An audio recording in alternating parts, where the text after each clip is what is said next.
an enemy of the people. The town was proud of its new public baths. They were the jewel of the community, a symbol of progress and prosperity. Tourists came from far and wide to soak in the healing waters. The economy was booming. Everyone, from the mayor to the merchants, had a stake in the success of the baths. Dr. Thomas Stockmann, the medical officer of the baths, was a respected man. He had returned to his hometown after years away, bringing with him knowledge, integrity, and a deep love for science. He lived with his wife Catherine, their children, and his spirited daughter Petra, a school teacher. His brother Peter Stockmann was the town's mayor, a stern, pragmatic man who valued order and reputation above all. One evening, during a lively dinner with friends and journalists, Dr. Stockmann received a letter. It contained the results of water tests he had commissioned. The news was devastating. The baths were contaminated. Waste from nearby tanneries had seeped into the water, making it dangerous to public health.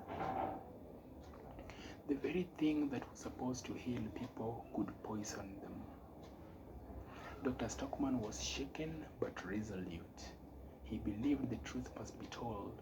He contacted Hofstad, editor of the liberal newspaper. The newspaper was called The People's Messenger. And Billing, a young journalist, also was contacted. They agreed to publish his findings. At first, they hailed him as a hero, a man of science saving the town from disaster. But then, the politics began. Peter Stockmann visited his brother the next morning. He was furious. The mayor argued that the report would ruin the town's reputation, scare away tourists, and bankrupt local businesses. He insisted the problem could be quietly fixed over time. Dr. Stockmann refused. He believed the public had a right to know. The mayor threatened him. If he published the report, he would lose his job. His family would suffer. His name would be dragged through the mud. But Dr. Stockmann stood firm. The strongest man in the world, he said, is he who stands most alone.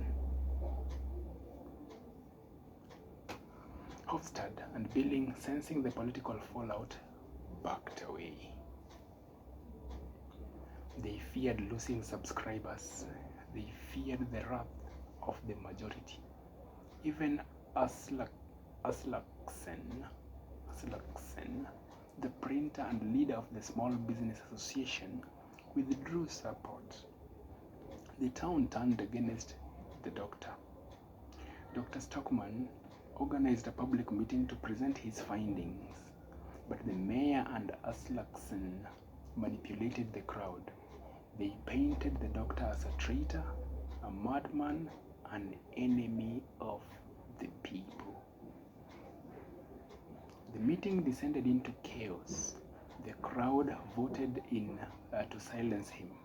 He was shouted down, ridiculed, condemned. At home, Catherine begged him to be practical. Petra defended him, but feared for their future. Stones were thrown at their windows. Their landlord evicted them. Friends vanished. The town had made its choice.